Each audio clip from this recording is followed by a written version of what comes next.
Hi guys, நான் தான் உங்களுடைய ப்ரோக்ராம் ரைட் பேசுகிறேன். இன்றைக்கி நம்ம how to make free electrons அதை பற்றி பார்க்க போகிறோம். எப்படி நம்ம ஃப்ரீ எலக்ட்ரான்ஸ் பண்ணுறது அப்படின்ட்டு. நம்ம ஒன்றும் பண்ண போகிறதில்ல.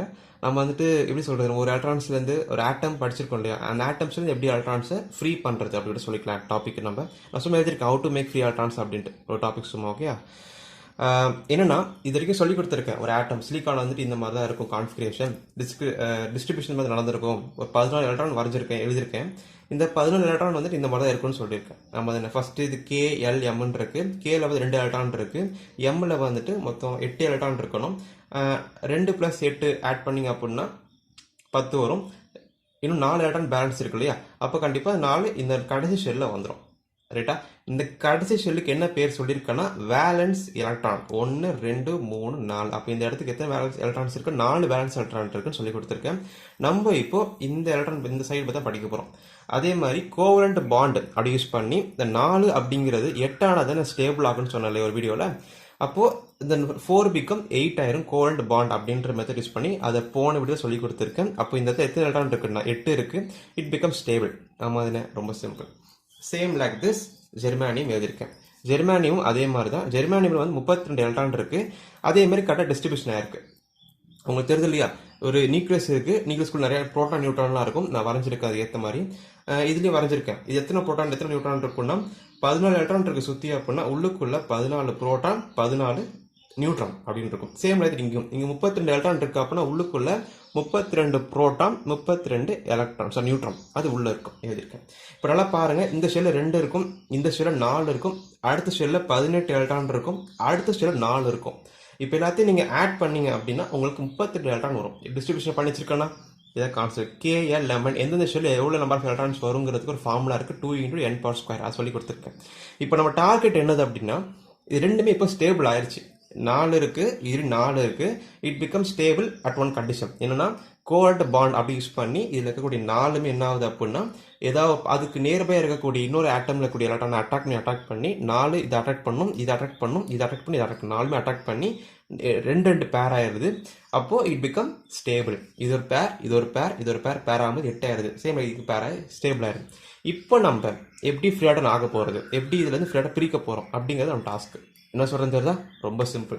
அதுக்கு என்ன யூஸ் பண்ணிருக்காங்க அந்த காலத்துல அப்படின்னா, ஹீட் எனர்ஜி கொடுப்பாங்க. ஒரு ஹீட் கொடுப்பாங்க ஆர் லைட் எனர்ஜி. இப்போ உங்களுக்கு புரியக்கிறதுக்காக நான் ஒரு லைட் எனர்ஜி கையில் வச்சிருக்கேன். ஒரு பேட்டரி இருக்கு என் கையில். இது மாதிரி லைட் சோர்ஸ் இருக்கு. இந்த கிளிப்பு கனெக்ட் பண்ணால் எங்கள் பேட்டரி நமக்கு லைட் வரும். ரைட்டா? இப்போ நான் டார்கெட் என்ன சும்மா எக்ஸாம்பிளுக்கு, ஓகே, ப்ராக்டிக்கலாக பண்ணி காட்டல, எக்ஸாம்பிள் செஞ்சு காட்டுறேன். என்ன பண்ணுறாங்கன்னா, இந்த ஒரு ஆட்டம் இருக்கு இல்லையா, இந்த ஆட்டம்ல லைட் சோர்ஸை பாஸ் பண்றாங்க. எக்ஸாம்பிளுக்கு புரியக்கிறதுக்காக இப்போ ஃபார் எக்ஸாம்பிள் லைட் இப்போ பாஸ் பண்றேன்.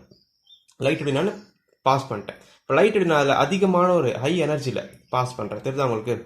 சும்மா ஒரு கம்மி எனர்ஜி தான். எக்ஸாம்பிள் ஹை எனர்ஜி சொல்கிறேன். இது ஹை எனர்ஜி இப்படி பாஸ் பண்ணும்போது கண்டிப்பாக இதில் இருக்கிற எலக்ட்ரான் கிளிப் போட்டுடுறேன். என்ன ஆகும்னா, கண்டிப்பாக இந்த வேலன்ஸ் எலக்ட்ரான் ஒரு குறிப்பிட்ட எனர்ஜி லைட்லேருந்து வந்த பிறகு கண்டிப்பாக இந்த எலக்ட்ரான்ஸ் வெளியாகும். அந்த எலக்ட்ரான்ஸுக்கு பேர் தான் ஃப்ரீ எலக்ட்ரான்ஸ். என்ன சொல்றது தெரியுதா? ஸோ ஒரு எனர்ஜி குறிப்பிட்ட எனர்ஜி லைட்லேருந்து வெளியில் வருது. அந்த எனர்ஜி ஓரளவுக்கு அதிகமாக இந்த லிமிட் தாண்டின பிறகு இந்த எலக்ட்ரான்ஸ் இதுலேருந்து வெளியாகுது. அப்போ ஃப்ரீ எலக்ட்ரான்ஸ் பண்ணிட்டேன்னா என்ன, ஃப்ரீ எலக்ட்ரான்ஸ் எலக்ட்ரான்ஸ்லேருந்து இப்போ ஃப்ரீ எலக்ட்ரான்ஸ் நீங்கள் வரைஞ்சிக்கிறேன் கொண்டு வந்து ஏதோ ஒரு எலக்ட்ரான்ஸை ஃப்ரீ எலக்ட்ரான் பண்ணிட்டேன். ரைட்டா? சிலிக்கான்லேருந்து பண்ணியாச்சு. ஓரம் தள்ளி தான் ஃப்ரீ எலக்ட்ரான் பண்ணிட்டேன். சேம் லைக் தட் இதையும் ஜெர்மானியம் என்ன பண்ணிட்டேன்னா, ஒரு குறிப்பிட்ட லைட் சோர்ஸ் இங்கே இருக்கு. அது நான் ஒரு எனர்ஜி கொடுக்குறேன், ஒரு லைட் வருது, அதில் எனர்ஜி அதில் பட்டு இது ஜெர்மானியமில் கடைசி ஷெல் தானே நமக்கு இருக்கு இல்லையா. அப்போ அந்த கடைசி ஷெல்லில் நமக்கு எலக்ட்ரான்ஸ் வெளியாயிருச்சு. ஏதோ ஒரு எலக்ட்ரான் இப்போ வெளியே இந்த மாதிரி ஒரு எலக்ட்ரான் வெளியே வந்துருச்சு நமக்கு. ஸோ ரெண்டுத்தையும் இப்போ நான் வெளியே கொண்டு வந்துட்டேன்னா, சிலிக்கான் லைட் சோர்ஸ் பாஸ் பண்ணி வெளியே கொண்டு வந்துட்டேன், ஜெர்மானியம் வெளியே கொண்டு வந்துட்டேன். வேலை முடிஞ்சிருச்சா? Very simple.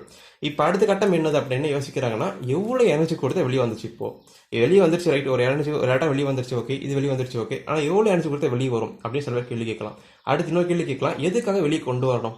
அது அடுத்த கேள்வி.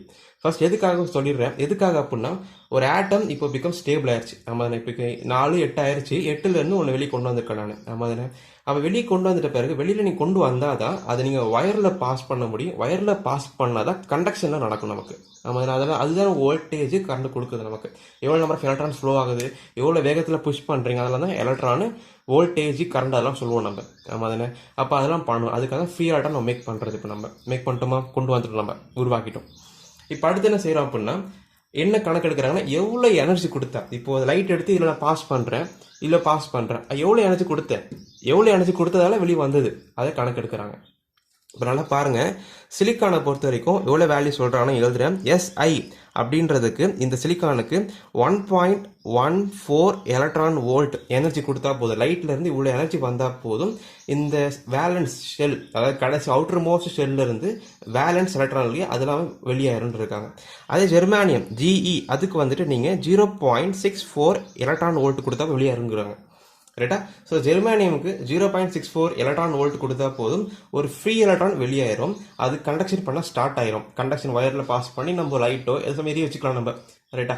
ஒரு ஃபேன் சம்திங் ஒரு கண்டக்ஷன் பண்ணிக்கலாம் சொல்லிக்கலாம். ஓகே, அதே மாதிரி சிலிக்கான் அதே மாதிரி தான் ஃப்ரீ எலக்ட்ரான் கொண்டு வந்துட்டு கண்டக்ஷன் நீங்கள் பண்ணிக்கலாம். ரைட். இப்போ சில பேர் கேள்வி கேட்கலாம், அது எப்படி சிலிக்கானுக்கு ஒரு மாதிரி இருக்கு, ஜெர்மனுக்கு ஒரு மாதிரி இருக்கு, சில பேர் கேள்வி கேட்கலாம். இப்போ அடுத்த கட்டத்துக்கு போலாமா நம்ம? Let start. அடுத்து என்ன பண்றோம் அப்படின்னா எப்படி டிஃபரன்ஸ் இருக்குன்னு சொல்ல போறேன். நல்லா நிதானமா பாருங்க. இங்க ஒரு நியூக்ளியஸ் இருக்கா, இதுல நியூக்ளியஸ் இருக்கு, இதுக்குள்ள புரோட்டான் இருக்கு, இதுக்குள்ள புரோட்டான் இருக்கு, சுத்தி எலக்ட்ரான் நிறைய இருக்கு. இல்ல இது எத்தனை ஷெல் இருக்கு? இந்த நியூக்ளியஸ் கிட்ட K இருக்கு, KLN M வரைக்கும் இருக்கு. இது என்னது? M வரைக்கும் இந்த ஷெல் இருக்கு. நம்ம இங்க நல்லா பாருங்க, KLM வரைக்கும் இருக்கு. பிகாஸ் எத்தனை எலக்ட்ரான் இருக்குதுல 32 எலக்ட்ரான் இருக்கும்போது N வரைக்கும் இருக்குதுல, இது M வரைக்கும் தான் இருக்கு. நிதானமா பாருங்க. நீங்க லைட்டை கொடுக்கும்போது எந்த அவுட்டர் மோஸ்ட் ஷெல்ல இருந்து வருது அப்படின்னா இந்த கடைசி ஷெல்ல இருந்து அவுட்டர் மோஸ்ட் ஷெல்ல இருந்து எலக்ட்ரான் வெளியே வருது. இதுல இருந்து வெளியில வருது. ஏன் இங்க இந்த உள்ள இருந்து வர வேண்டியது வராது. என்ன ரீசன்னா இந்த நியூக்ளியஸ் கிட்ட இருக்கக்கூடிய ஷெல் இருக்கு இல்லையா, இதுல வந்துட்டு அதிக அட்ராக்ஷன் இருக்கும். உங்களால் ஈஸியாக அதிலிருந்து வெளியேற்ற முடியாது எலக்ட்ரான்ஸ். அப்போ இந்த எலக்ட்ரான்ஸ் உங்களால் வெளியேற்ற முடியாது இந்த சுற்றி இருக்கிறதுலாம். ஏன்னா வந்து அதிக அட்ராக்ஷன் நியூக்ளியஸ் கிட்ட இருக்கும். அப்போ அட்ராக்ஷன் எங்க கம்மியா இருக்கும், இந்த ஷெல்ல கொஞ்சம் கம்மியா இருக்கு. பிகாஸ் நியூக்ளியஸ் கிட்ட இருந்து கொஞ்சம் தள்ளி இருக்கு. இது உள்ள இருக்கு, இதையும் நம்மளால எடுக்க முடியும். ஆனா ரொம்ப அதிகமான எனர்ஜி கொடுத்தாதான் இந்த உள்ள இருக்கிற இந்த எலக்ட்ரான் வெளியேற்ற முடியும். ஆனா கம்மி எனர்ஜி கொடுத்தா எவ்வளவு 0.64 எலக்ட்ரான் வோல்ட் கொடுத்தா போதும், இதுல லாஸ்ட்டுக்கு வெளியே வந்துடும். ஆனா இதோட கம்மியான ஷெல் இங்க இருக்கு இல்லையா, அப்போ அட்ராக்ஷன் இந்த ஷெல்லுக்கு கொஞ்சம் அதிகமா இருக்கும் கம்பேர்ட் டு திஸ். பிகாஸ் இது தள்ளி இருக்கிறதுனால அட்ராக்ஷன் கொஞ்சம் கம்மியா இருக்கு. இது கொஞ்சம் உள்ள இருக்கு. பிகாஸ் M ஷெல் தான் கடைசி ஷெல் சிலிக்கானுக்கு. அப்போ நியூக்ளியஸ் கிட்ட இருந்து அட்ராக்ஷன் கொஞ்சம் அதிகமாகவே இருக்குது கம்பேர்ட் டு திஸ் ஒன். அப்போ லைட் எனர்ஜி கொடு, ஃபார் எக்ஸாம்பிள் இந்த லைட் எனர்ஜி வந்துட்டு 50 ஹெர்ட்ஸ் கொடுக்க வச்சுக்கலாம். அந்த லைட்ல இருந்து 50 ஹெர்ட்ஸ் ஃப்ரீக்வன்சி லைட் வந்துட்டு இருக்குதுல. அப்போ அந்த எனர்ஜி கொடுக்கும்போது வெளியாகுது அப்படின்னா இதுக்கு வந்துட்டு ஒரு 25 ஹெர்ட்ஸ் தான் போதும். அதுல இருந்து பாதி கொடுத்தா போதும். பிகாஸ் ஒரு ஷெல் அதிகமா இருக்கு. அதனாலதான் 1.14 எலக்ட்ரான் வோல்ட் கொடுத்தா வெளியாகுது. கொஞ்சம் அதிகமான எனர்ஜி கொடுக்கணும். இதுக்கு வந்துட்டு அதை விட கம்மியா பாதி எனர்ஜி கொடுத்தா போதும், 0.64 எலக்ட்ரான் வோல்ட் கொடுத்தா போதும். ஜெர்மானியம் ஈஸியா நீங்க ஃப்ரீ எலக்ட்ரான் கொண்டு வந்துட முடியும். இப்போ என்னன்னு புரியுதா உங்களுக்கு? அப்போ எது ஈஸியாக கனெக்ட் பண்ண முடியும் நம்மளால? ஜெர்மானியம் ஈஸியாக கனெக்ஷன் பண்ண முடியும் சிலிக்கானை விட.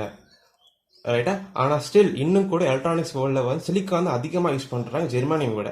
அது என்ன ரீசனுக்கு டிஃப்ரென்ஸ் நான் சொல்கிறேன்.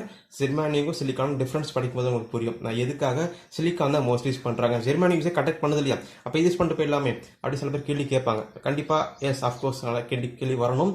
அது என்னன்றது நம்ம அப்கமிங் வீடியோஸ்ல பார்க்கலாம். அடுத்த வீடியோல பார்க்க போறோம் அப்படின்னா இந்த மாதிரி வார்த்தையில சொல்றேன் இல்லையா, இப்போ லைட் சோர்ஸை பாஸ் பண்றேன், இதுல எனர்ஜி கொடுத்தா அப்படின்னா 1.14 எலக்ட்ரான் கொடுத்தா இல்ல ஃப்ரீ எலக்ட்ரான் வருது. பிகாஸ் நியூக்ளியஸ் கொஞ்சம் தள்ளி இருக்கு, அதனால கொஞ்சம் அதிகமான எனர்ஜி கொடுக்கணும். ஆனா இதுல வந்து 0.64 எலக்ட்ரான் கொடுத்தா போதும். பிகாஸ் நியூக்ளியஸ் விட்டு கொஞ்சம் நிறையவே தள்ளி இருக்கு. 3 ஷெல் தள்ளி இருக்கு, 2 ஷெல் தள்ளி இருக்கு. 3 ஷெல் தள்ளி இருக்கனால அட்ராக்ஷன் கம்மியா இருக்கனால ஈஸியா வெளியே கொண்டு வந்துடலாம். அது கொள்ட்டேன். இப்போ இந்த வார்த்தையில சொல்றது மூலியமா நம்மளால அடுத்தடுத்து போக முடியாது. அடுத்து என்ன பண்றோம் அப்படின்னா அதனால டயக்ராம் வச்சு நம்ம சொல்ல போறோம். ஒரு கிராஃப் சொல்ல போனா அது ஒரு கிராஃப். ஓகேங்களா? அந்த கிராஃபுக்கு பேர் தான் வந்துட்டு எனர்ஜி பேண்ட் அப்படின்னு சொல்றாங்க. எனர்ஜி பேண்ட் அதுதான் வந்துட்டு ஒரு எலமெண்ட் கண்டக்ஷனா, இன்சுலேட்டரா, கண்டக்டரா, இன்சுலேட்டரா ஆர் செமி கண்டக்டரா, அதை வச்சு அதுதான் சொல்லுவாங்க எனர்ஜி பேண்ட் அப்படின்றது. இந்த வீடியோ பிடிச்சிருந்தா லைக் பண்ணுங்க, ஷேர் பண்ணுங்க, சப்ஸ்கிரைப் பண்ணுங்க. அண்ட் அந்த யூடியூப் சேனல் குரூப் ஒன்று இருக்கு, நீங்க போய் என்ன ஜாயின் பண்ணி டவுட் கிளியர் பண்ணிக்கலாம். And bye from program brain and have nice guys. Bye.